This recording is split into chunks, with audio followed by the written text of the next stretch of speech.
You made it. 6 figures. The number you promised yourself in your 20s, the number that meant you'd finally be okay, that the stress would calm down, that life would finally feel stable. And yet, here you are, maybe sitting at your desk, maybe lying on your couch at midnight checking your bank account again, and something feels wrong because $100,000 doesn't feel the way you thought it would feel. You worked harder, you earned more, but somehow nothing changed. And before you blame yourself, before you start replaying every purchase and subscription and vacation in your head, hear this first. You're not imagining it, and you are definitely not alone. When people hear 6 figures, they imagine wealth, but that's not what actually lands in your bank account. After federal taxes, state taxes, healthcare, insurance, and retirement deductions, most Americans making $100,000 take home somewhere around $60,000 to $68,000 a year. And that's before rent, before groceries, before gas, before the car payment tied to the job that pays you. Now add housing. In cities like Manhattan or San Francisco, a $100,000 salary can have the real purchasing power of $30,000 to $40,000 after taxes and cost of living adjustments. And even if you don't live in New York, the math still changed. $100,000 in 2026 buys roughly $54,000 bought in the year 2000? Think about that. The number stayed the same, but the value got cut nearly in half. Meanwhile, housing exploded. Healthcare exploded. Education exploded. The average mortgage payment in America now sits above $2,000 a month. Health insurance costs thousands every year. Childcare in many cities now costs as much as college tuition once did. So when people say, bro, how are you struggling on 6 figures? What they're really saying is, I still think it's 2003, because financially it isn't. And here's the part nobody talks about. Even if you survive the math problem, there's another problem waiting for you. Your brain, picture someone named Ryan, 32 years old, works hard, finally gets promoted. His income jumps from $75,000 to $105,000 a year. He sits in his car after the meeting, staring at the steering wheel for a minute. Then he calls his dad. For the first time in years, he genuinely feels like life is changing. 6 months later, Ryan feels broke again. Not because he's irresponsible, not because he's bad with money, because he did what almost every human being does when their income rises. He upgraded his life, a slightly nicer apartment, a better car, more takeout because he's exhausted after work, a few premium subscriptions, small upgrades everywhere, nothing insane.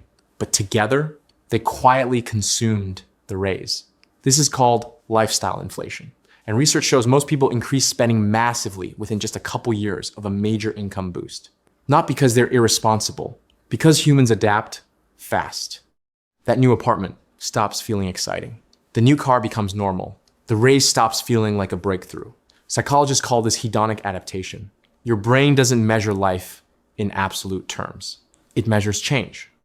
And once the change becomes familiar, the emotional high disappears, which means the finish line keeps moving. You don't feel rich. You just develop more expensive versions of normal. And honestly, that alone would already be difficult enough. But modern life added another layer to the problem. Open Instagram right now, or TikTok, or LinkedIn. What do you see? Luxury apartments, promotions, startups, vacation photos, 28-year-olds retiring, people buying homes with perfect kitchens and perfect lighting. And slowly, without realizing it, your brain starts treating those lives as normal. But here's the truth.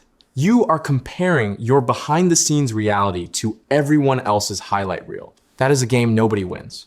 Because social media didn't just change communication. It changed your reference group. 100 years ago, people compared themselves to neighbors.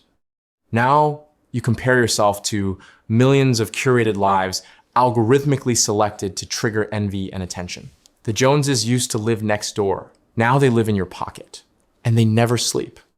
And the scary part is, most people don't even realize how deeply this affects their financial decisions. A person can go from feeling perfectly content with their apartment to suddenly feeling behind after watching 3 luxury apartment tours on TikTok. Someone can feel proud of their salary until LinkedIn shows them a 26-year-old founder talking about their 7-figure exit. Comparison used to happen occasionally. Now it happens hundreds of times a day, quietly, subconsciously, constantly. And over time, it rewires your definition of success.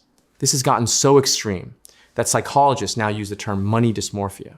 People with objectively good incomes, savings, and stable lives genuinely feel financially inadequate because their sense of normal has been distorted upward nonstop. And that distortion matters because people who feel behind spend differently. They finance appearances, upgrade lifestyles, chase status signals, not necessarily to live better, but to feel okay. The scary part? Entire industries profit from this feeling. The economy benefits when you never feel like enough because dissatisfaction drives consumption. Think about it. If you truly believed you already had enough, how much less would you buy? That's why the system constantly pushes a new definition of success. A bigger apartment, a newer car, a luxury vacation, another milestone. The target keeps moving and people keep running. But there's an even bigger reason this feels so exhausting. The economy itself changed faster than most incomes did. Between 2000 and 2026, wages grew slowly after inflation, but home prices exploded. Healthcare costs exploded.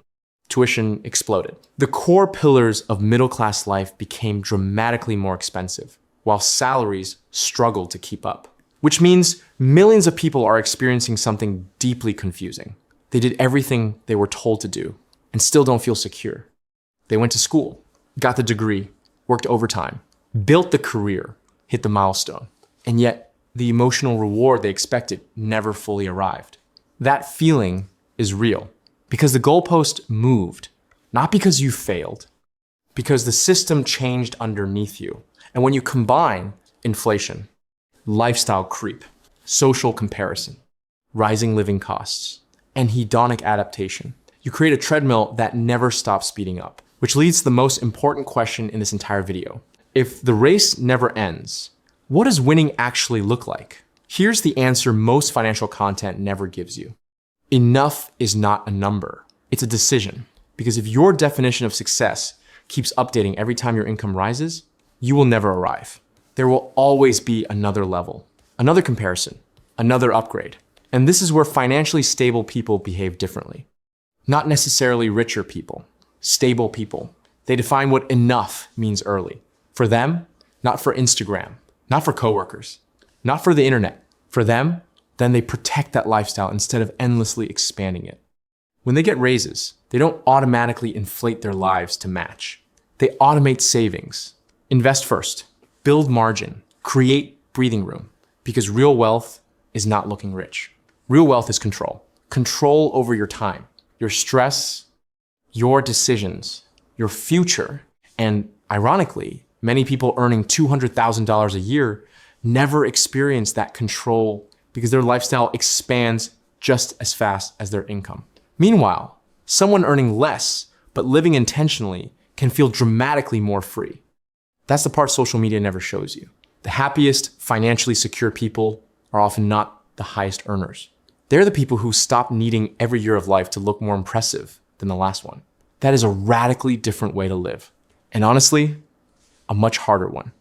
Because modern culture constantly tells you your life should always be getting bigger. But bigger is not always better.